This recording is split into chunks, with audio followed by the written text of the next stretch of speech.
సలేఖ్య చిట్టి పికిల్స్ కొన్ని రోజుల క్రితం ఈ పేరు తీవ్ర దుమారం రేపింది సోషల్ మీడియాలో. కస్టమర్ ప్రైస్ ఇంత కాస్ట్లీ అని అడిగినందుకు గాను వారు కస్టమర్తో వ్యవహరించే తీరుపై తీవ్ర దుమారం రేపింది. ఇక ప్రతి ఒక్కరు కూడా దుమ్మెత్తిపోశారు అలేఖ్య చిట్టి పికిల్స్ వ్యవస్థాపకులే. అయితే ఇక దీనికి సంబంధించి 2 ఆడియోలు కూడా అప్పట్లో తెగ వైరల్ అయ్యాయి. అందులో జస్ట్ పికిల్స్ ఇంత కాస్ట్ అని అడిగినందుకు ఒక కస్టమర్తో ఎంతో దురుసుగా ప్రవర్తించింది అలేఖ్య. ఇక దాని తర్వాత ఒక మహిళా కస్టమర్ కూడా ఇదే రకంగా అడగడంతో తనతో కూడా ఇంతే దురుసుగా మాట్లాడింది. ఇక పాచి పనులు చేసుకొని బతుకు పచ్చళ్ళు కూడా కొనలేకపోతున్నావంటే అంటూ ఇటు మహిళతో మాట్లాడింది. ఇక ఎవరైతే ఫస్ట్ కస్టమర్ పురుషుడు ఉన్నారో తనతో కూడా సేమ్ ఇదే రీతిలో మాట్లాడింది.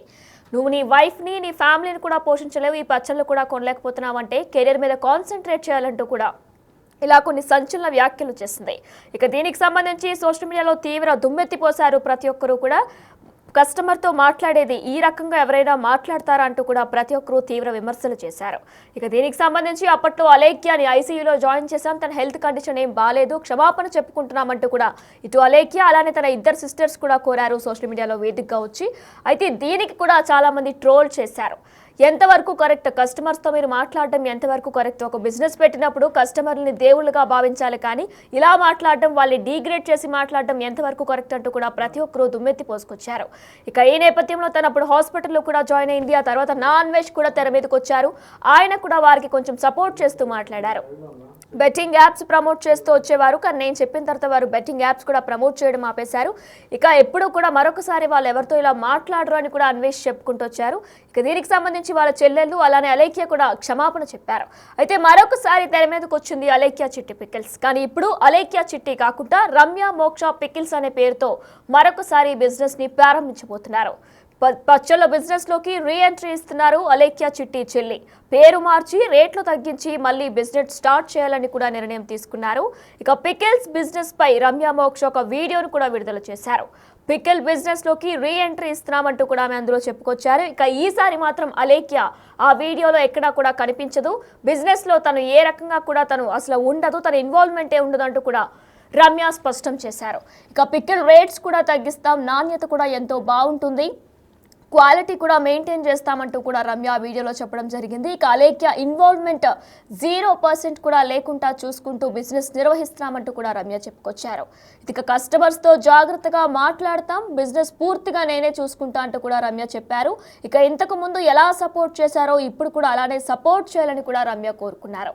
అయితే మరి కొన్ని రోజుల క్రితం అలేఖ్య చిట్టి పికిల్స్ తీవ్ర దుమారం రేపింది. మరి ఈ నేపథ్యంలో ఇక పూర్తిగా అలేఖ్య చిట్టి పికిల్స్ బ్యాన్ కూడా అయ్యాయి. ప్రతి ఒక్కరు కూడా దీనికి నిషేధించాలి, ఎవరు కూడా పికిల్స్ కొనకూడదంటూ కూడా సోషల్ మీడియాలో కొన్ని ట్రోల్స్ అలానే పోస్ట్ కూడా వైరల్ అయ్యాయి. ఇక ఈ నేపథ్యంలో అలేఖ్య చిట్టి పికిల్స్ అనే పేరు మొత్తంగా తీసేసి రమ్య మోక్ష పికిల్స్ పేరుతో మరొకసారి వీరు ఎంట్రీ ఇచ్చారు. అయితే అసలు రమ్య ఏమన్నారు అదొకసారి ఇప్పుడు చూద్దాం.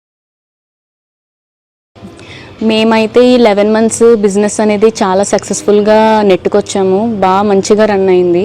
అండ్ ఈ ఇష్యూస్ వల్ల అయితే ఈ 11 monthsలోనే క్లోజ్ చేసేస్తామని అస్సలు అనుకోలేదు. సో బిజినెస్ అయితే అఫీషియల్గా క్లోజ్ అయిపోయిందండి. సో నెక్స్ట్ ఏంటి అనేది ఒక డైలమాలో మేమందరం ఉన్నాము. ఈసారి అలేఖ్య చిట్టి పికిల్స్ అయితే ఉంది కదా, సో రమ్య మోక్ష పికిల్స్ అని కమ్బ్యాక్ అయితే స్ట్రాంగ్గా ఇద్దాం అనుకుంటున్నా. కాకపోతే ఇదివరకు ఉన్న సపోర్ట్ ఇప్పుడు ఉంటుందా లేదా అనేది నాకు అర్థం కావట్లేదు. ఖచ్చితంగా ఎక్కడో ఒక పాజిటివ్ వైబ్ అండి. మా ఎగ్జిస్టింగ్ కస్టమర్స్ కానీ ఇంకా మా రిలేటివ్స్, ఫ్యామిలీ, ఫ్రెండ్స్ అందరూ ఇంకా ఇన్స్టాలో మెసేజెస్ కూడా నేను చూస్తున్నాను ఈ మధ్యన, కామెంట్స్ కూడా, మీరు కమ్బ్యాక్ ఇవ్వండి, స్ట్రాంగ్గా ఇవ్వండి, మేము ఆర్డర్ చేస్తాం, సపోర్ట్ చేస్తాము అని అంటున్నారు. సో ఈసారి పెట్టబోయే బిజినెస్ ఏదైతే ఉందో రమ్య మోక్ష పికిల్స్ మీద, సో అది ఖచ్చితంగా అందరూ ఎఫోర్డ్ చేసే ప్రైజెస్కి మంచి క్వాలిటీ ఇస్తూ మెయింటైన్ చేస్తూ మంచిగా బిజినెస్ అనేది రన్ చేద్దాం అనుకుంటున్నాం. అండ్ మెయిన్ థింగ్ ఏంటంటే కస్టమర్స్తో మాట్లాడడానికి ఒక పర్సన్ని అసిస్ట్ చేసుకుందాము అనుకుంటున్నాము. సో ఎలాంటి డిస్టర్బెన్సెస్ రాకుండా, సో మా సిస్టర్ అయితే తన ఇన్వాల్వ్మెంట్ లేకుండా ఇంకా ఈసారి చేయబోయేదంతా నేను మాత్రమే చేస్తాను.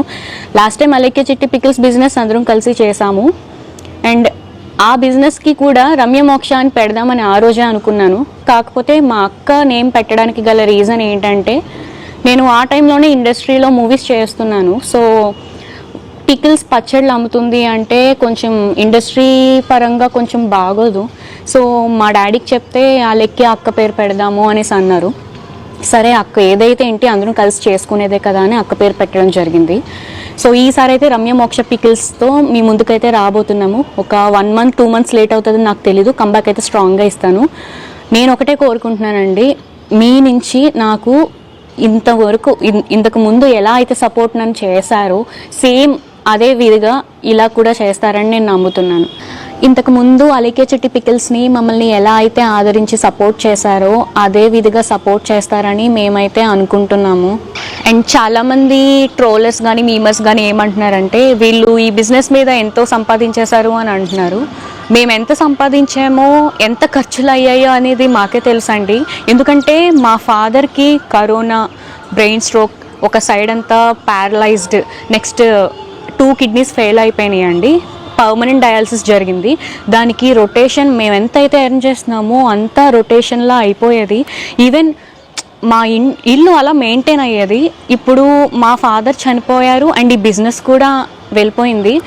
ఇప్పుడు మళ్ళీ మా లైఫ్ని ముందుకు తీసుకెళ్ళాలంటే మాకు తెలిసింది ఈ బిజినెస్ ఒకటే. ఎందుకంటే మేము స్టార్ట్ చేసిన ఫస్ట్ బిజినెస్ అయ్యి ఉండొచ్చు ఇంత చిన్న ఏజ్లో. దీని మీద ఎక్కువ అవగాహన ఉంది, బాగా గ్రిప్ కూడా దీని మీదే ఉంది. సో కస్టమర్స్ ప్రతి ఒక్కరు మా ప్రోడక్ట్ని ఎవరైతే టేస్ట్ చేశారో వాళ్ళు మాకు ఇప్పటికీ గుర్తున్నారు. చాలా బాగుంది, మీరు మానేయద్దు, బిజినెస్ కంబ్యాక్ స్ట్రాంగ్గా ఇవ్వండి అని చాలామంది చెప్తూ ఉన్నారు. సో వాళ్ళ మాటలకైనా సరే నాకు ఎక్కడో సంథింగ్ పాజిటివ్ వైబ్ అనేది కుదిరింది. మళ్ళీ ముందుకు రావాలి, మళ్ళీ ముందుకు తీసుకురావాలి. ఎవరో ఏదో అంటే ఇంకా బిజినెస్సే క్లోజ్ అయిపోయింది మొత్తానికి. దీని మీదే ఆధారపడి మా ఫ్యామిలీ అంతా ఉంది.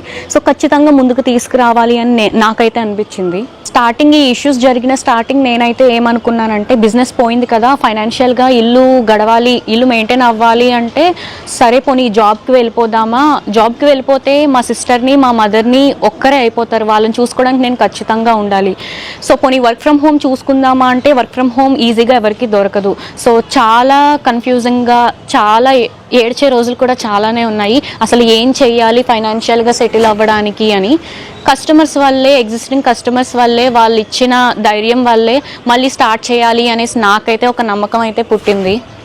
మా డాడీ బ్రతుకున్న టైంలో ఏమనేవారంటే ఈ బిజినెస్ ఎవ్వరూ మన మధ్యలో ఇన్వాల్వ్ అవ్వకుండా, ఎలాంటి ప్రెషర్ లేకుండా చక్కగా 2-3 years వెళ్ళిపోతుందమ్మా అనేసి అన్నారు. కానీ నాకు అప్పుడే అర్థం అవ్వాల్సింది ఆ మాట.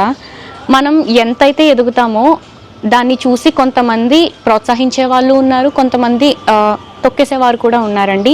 నేను ఈ రీసెంట్ టైమ్స్లో ఎంత ఫేస్ చేశానంటే, నా ఏజ్ 23నే. ఈ 23కే నేను చాలా నెగిటివిటీని నేను తీసుకున్నాను. ఈ ఏజ్లోనే చూడలేని నెగిటివిటీని చూసేశాను. నాతో పాటు మా ఫ్యామిలీ మొత్తం అందరూ అనుభవించేసామండి. యాక్చువల్లీ జరిగిన మిస్టేక్ అయితే అయిపోయింది. తిట్టిన వారు, తిట్టించుకున్నవారు మొత్తం ఇద్దరికిద్దరు సారీ అయితే చెప్పేసుకున్నారు. సో నెక్స్ట్ జరగబోయేదానికి అలాంటి మిస్టేక్స్ ఏమి జరగదని నేను చెప్తున్నాను. అండ్ కొంతమంది బిజినెస్ ఎందుకు క్లోజ్ అయింది అని ఇప్పటికీ రీజన్స్ అడుగుతున్నారండి. బిజినెస్ క్లోజ్ చేయడానికి గల రీజన్ ఏంటంటే 90% ఈ కాంట్రవర్సీస్ ఇష్యూస్ ఏదైతే వచ్చిందో దానివల్ల. అండ్ 10% ఏంటంటే అలికే చిట్టి పికిల్ నేమ్తో ఒక బిజినెస్ ముందుకు తీసుకొచ్చాము. ఆ యొక్క నేమ్ని చాలామంది కాంట్రవర్సీస్, ట్రోల్స్, ఇష్యూస్ చాలా జరిగినాయి. సో ఆ నేమ్కి చాలా ఫస్ట్ రోజే బ్యాడ్ మెసేజెస్, 45,000 రిపోర్ట్లు ఇవన్నీ చాలా జరిగాయండి. సో నాకు అనిపించింది ఈ పేరుతో అండ్ చాలామంది అడుగుతున్నారు, మీరు బిజినెస్ స్టార్ట్ చేసేసారు, మీరు లైసెన్సులు తీసుకున్నారా, అసలు తీసుకోకుండా స్టార్ట్ చేశారా అని ఇలా అడుగుతున్నారు. ఇంత బిజినెస్ అనేది ఇప్పుడు 1 year వరకు లాగింది అంటే సర్టిఫికేట్ అనేది తీసుకుని చేస్తామండి. మా దగ్గర టోటల్ 7 సర్టిఫికేట్స్, ఫుడ్ లైసెన్స్కి సంబంధించి 7 types ఆఫ్ సర్టిఫికేట్స్ మేము తీసుకొని అన్ని లీగల్గానే మేము ప్రొసీడ్ అయ్యాము. తీసుకున్నాకనే బిజినెస్ స్టార్ట్ చేసి ఫర్దర్గా అన్ని ప్రొసీడ్ అయ్యాము. అయితే చాలామంది మీకు సర్టిఫికేట్ లేదు అనేసి తెలియకుండా అనేస్తున్నారు. మేము ఇచ్చే ప్రోడక్ట్ వెనకాల కూడా FSSAI లైసెన్స్ నెంబర్ కూడా మెన్షన్ చేస్తాము. సో కొంతమంది తెలియని వాళ్ళు అలా అనుకున్నారు. సో ఇప్పుడు రాబోయే బిజినెస్ కూడా అన్ని లీగల్గా సర్టిఫికేషన్స్ అవన్నీ తీసుకొని బిజినెస్ అనేది స్టార్ట్ చేస్తాం. సో ఇప్పటి వరకు జరిగిందంతా దృష్టిలో పెట్టుకొని మేమైతే అలా బాధపడుతూ లైఫ్ లాంగ్ కూర్చోలేం కదండి. మేము కూడా బ్రతకాలి, ముందుకు వెళ్ళాలి, అదే లైఫ్ అంటే. సో మంచి ఉంటాయి, చెడు ఉంటాయి. చిన్న వయసులోనే మంచి చూసాము, చెడు చూసాము. ఏదైనా సరే ఒక తప్పులు చేస్తే అది గుణపాఠంగా తెలుసుకుంటాము. ఒకవేళ మంచి చేసింది అయితే ఇప్పుడు ప్రజెంట్ జరిగిన సిచ్యువేషన్స్లో మేము చేసిన మంచి ఎవరు చూడలేదు. చేసిన తప్పుకి నేను మళ్ళీ సారీ చెప్తున్నాను. బిజినెస్ అనేది ఇంతవరకు ఆడపిల్లలు నెట్టుకొచ్చామంటే చాలామంది అప్రిషియేట్ చేసిన వాళ్ళు చాలామంది ఉన్నారు. వాళ్ళందరికీ చాలా థ్యాంక్స్ అండి. అండ్ బిజినెస్ స్టార్ట్ చేసిన కొత్తలోనే అమ్మాయిలు మీరేం చేస్తారు, ఇవన్నీ మీకు అవసరమా, జాబ్లు అవన్నీ చేసుకోండి, బిజినెస్లు అన్నీ మానేయండి అని ఎగతాళిగా వెటకరించిన వాళ్ళు ఉన్నారు, ప్రోత్సహించలేని వాళ్ళు ఉన్నారండి. మా ఫ్యామిలీలో ఉన్నారు, చుట్టుప్రక్కల లైక్ సోషల్ మీడియాలో కామెంట్స్ కానీ చాలామంది హేళనగా కూడా మాట్లాడారు. పచ్చళ్ళు అమ్ముకో, ఆఖరికి ఇంత చేసి నువ్వు పచ్చళ్ళు అమ్ముకుంటున్నావు ఇలా అంటున్నారు. బిజినెస్ అనేది అండ్ ఇప్పుడు పెట్టబోయే బిజినెస్లో వీళ్ళు రేట్లు తగ్గించేస్తా అంటున్నారు. రేట్లు తగ్గించేస్తే క్వాలిటీ తగ్గించి ఇచ్చేస్తారేమో అని అనుకుంటున్నారేమో. క్వాలిటీ విషయంలో మేమైతే ఎక్కడ కాంప్రమైజ్ అవ్వము. ఎందుకంటే మా ఇంట్లో మేము ఎలా వంట చేసుకొని తింటామో ఎంత ఆరోగ్యంగా, అదే విధంగా అందరికీ అందిస్తూనే ఫస్ట్ రోజు నుంచి ఇప్పటి వరకు వచ్చాము. సో క్వాలిటీ అదే మెయింటైన్ చేస్తూ ఇకపై వచ్చే బిజినెస్లో కూడా అదే క్వాలిటీతో అండ్ అందరూ ప్రతి ఒక్కరూ ఈజీగా ప్రైస్ అనేది ఎఫర్ట్ చేసేటట్టుగా మేము పెడతాము. ఇప్పుడు క్వాలిటీ ఎంత ఇదిగా ఇచ్చామో అందరికీ తెలుసు. ఇకపై రాబోయే బిజినెస్లో కూడా ప్రైజులు తక్కువ అయినప్పటికీ క్వాలిటీ విషయంలో ఎలాంటి తక్కువ చేయము. అండ్ అన్నిటికంటే ఇంపార్టెంట్ ఒక్క విషయం, నేనేదో ప్రైజులు తగ్గించేసి బిజినెస్ కోసం అట్రాక్ట్ చేసేసి ఇలా అనుకుంటారేమో. నాకు అన్నిటికంటే ఇంపార్టెంట్ మీ నుంచి నాకు ఫస్ట్ బిజినెస్లో ఎలా అయితే సపోర్ట్ వచ్చిందో అదే విధంగా ఇప్పుడు కూడా వెన్నుతట్టి సపోర్ట్ చేస్తారని అనుకుంటున్నాను. ఎందుకంటే మీరు అనేది లేకపోతే ఈరోజు ఇంతవరకు మేము రాగలిగిందే లేదు. మీరు ఎంకరేజ్ చేశారు కాబట్టి ఈ బిజినెస్ అయినా 1 year వరకు మేము సక్సెస్ఫుల్గా లాక్కొచ్చాము. సో అదే సపోర్ట్ ఈసారి కూడా ఉంటుంది అని మేము అనుకుంటున్నాము. మేము ఫేస్ చేసిన హార్డ్ టైమ్స్లో మా ఫ్యామిలీ రిలేటివ్స్ కానీ ఫ్రెండ్స్ కానీ ఎవరు మాకు సపోర్ట్ చేయలేదండి. మేము ఉన్నాము, అంతా సెట్ అవుతుంది ఇలా కనీసం ఒక మాట కూడా ఎవరు ఏం చెప్పలేదు. యాజ్ ఎ స్ట్రేంజర్స్గా కొంతమంది పెద్ద పెద్ద వాళ్ళు పొలిటీషియన్స్ కానీ ఎక్స్ ఆర్మీ ఇంకా పోలీసులు చాలామంది అండి పెద్ద పెద్ద వాళ్ళే, మేము మీకు ఉన్నాము, మీకు ఎలాంటి హెల్ప్ కావాలన్నా ఏం కంగారు పడకండి, వెంటనే నా దగ్గరికి కాంటాక్ట్ అవ్వండి, హెల్ప్ చేయడానికి మేము రెడీ ఉన్నాము అని చాలామంది సపోర్ట్ చేశారండి. అదొక్కటి చాలా అనిపించింది.